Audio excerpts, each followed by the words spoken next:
Did you know that national data shows us that by the time students reach eighth grade, only 30 to 40% of those students are performing at grade level in mathematics, which means over half of our students, close to three-quarters of them, are behind in math.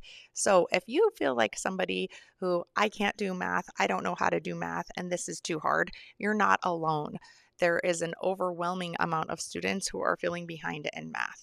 And as your Math Marvel mentor, I'm here to help you by first helping you to believe in yourself that you can do math and that you can learn math at any age, whether you're in eighth grade or first grade.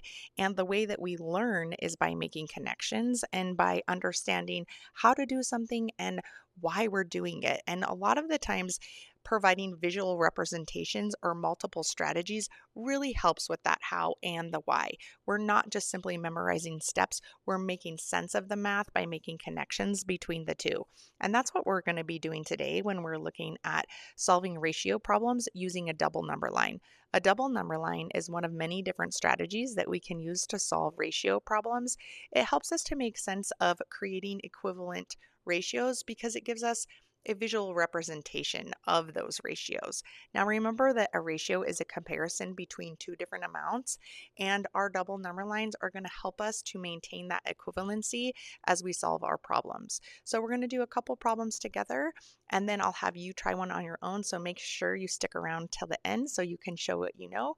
Let's go ahead and get into it. All right, let's start here with number one. So we're looking at ratios on a double number line, and number one says you travel 50 miles in 2 hours. How many miles will you travel in 4 hours? So when I read a problem, and I always tell this to my students, nobody normally knows the answer right away. You need to read it several times. So let's go through and make sense of this problem. We're traveling 50 miles in 2 hours. How many miles will you travel in 4 hours? So they're asking, we're looking for how many miles. So we know that a ratio is a comparison between two different amounts, and the two amounts that we're comparing are miles to hour. So our ratio, I'm going to start off by labeling our number lines. What are we comparing? We're comparing miles to hours.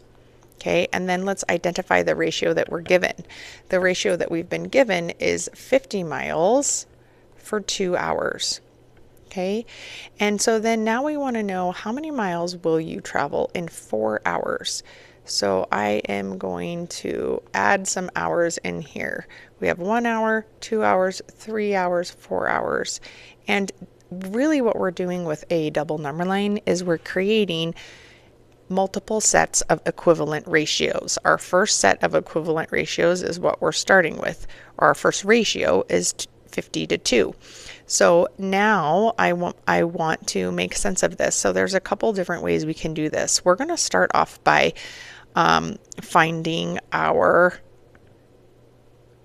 unit rate. So the way that you create an equivalent ratio is by either multiplying, and really you can pick any number you want to multiply by, and that would create equivalent ratio as long as you're doing it to both terms, or dividing. Now with dividing, you can't just pick any number you want. It has to be a common factor.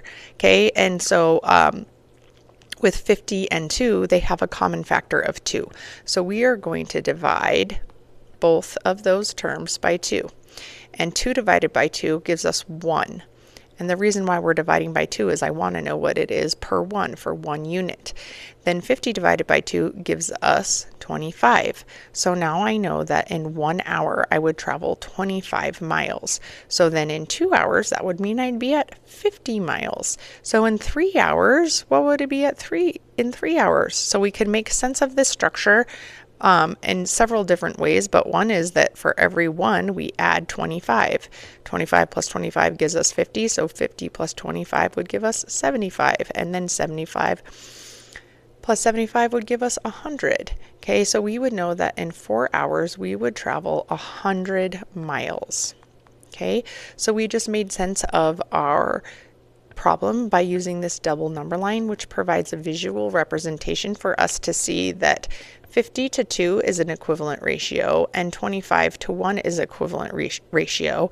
And really, as we're going from one unit to the next, we see the pattern is we're adding 25, and Repeated addition is the same as multiplication. So the second way you could have done this was looking at, hey, once we know the unit rate, it's 1 to 25, and I'm looking for 4 hours. I simply could have done 4 times 25, and we know that then in 4 hours, I look at my units, miles. So it would be 100 miles in 4 hours.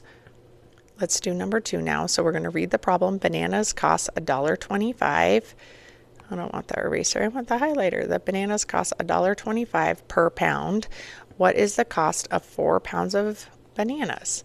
Okay, so the first thing I'm going to ask myself is, well, what are the two things I'm comparing? A ratio is a comparison. Well, I am comparing the cost of bananas to the amount of bananas, the pounds.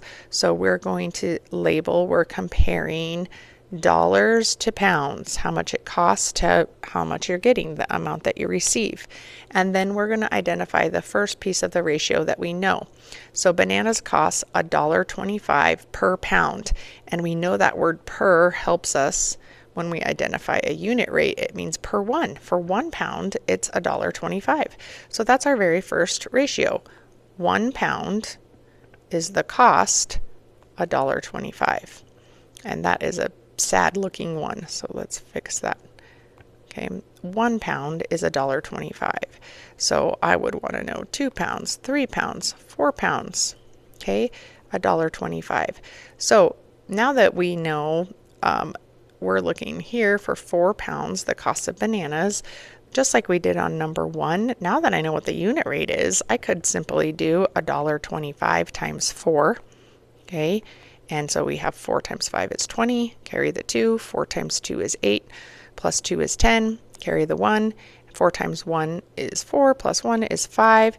When I multiply with decimals, I move it out of the way 1, 2 times, and then I move it back in 1, 2 times, so it costs $5. Okay, so our answer is $5, but let's make sense of this number line.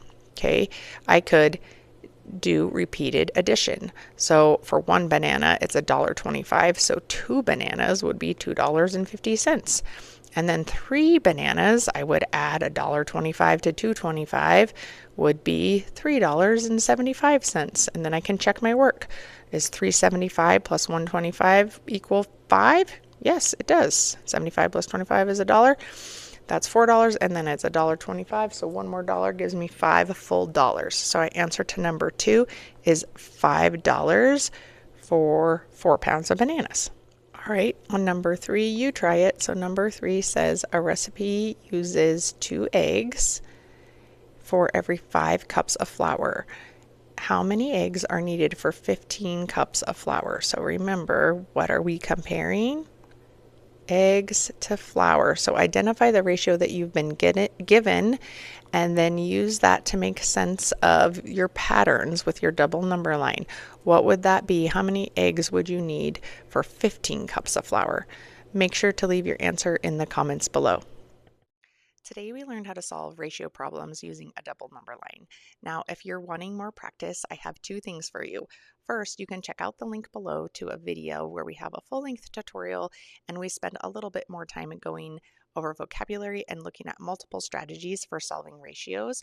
Also, if you liked the problems that you did and you want to do more problems like that, you can check out our Summer Before 7th Grade Math Workbook, which is a review of everything that you want to be really efficient at before going into 7th grade, and that book is linked in the description as well. Thanks for learning with me today. Make sure to subscribe so that you can make math make sense by understanding how it works and why it works. We'll see you on the next lesson.